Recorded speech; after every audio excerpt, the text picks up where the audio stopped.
Hi guys, welcome back to my channel. Tuning ho in ginchal hilin AdSense PIN ong dong ta in si chun subscriber ibor pi ho lo le ya chan khom pi ho chating le adang dang ho ibon chawa iki thu khom ji jalu hi ti chu ki pa thua in si de ka ti hi chun achi ta AdSense PIN chila ginchal hilin thì March 20 à không cái sort pa ni in hay là April 6 April 5 nha chứ không lại không lại gì chun cái palm để sẽ riêng thì sẽ là gì thì là cái channel của thiền việt thiong ông gì buồn anh là anh ngay luôn thêm các khán này cả việt bị gì và nó hồ giàu lù thì leo chân hết bằng lòng hết không thông lâu lại mấy thì tao có ta sang bôi hết bằng một tiếng rồi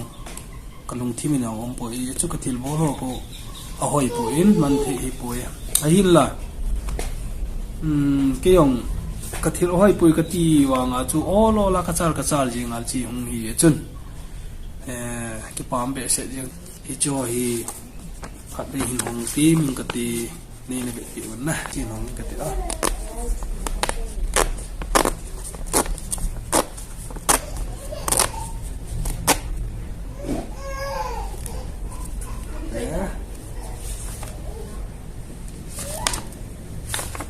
và hiện lang gạo hong kín cái tiếng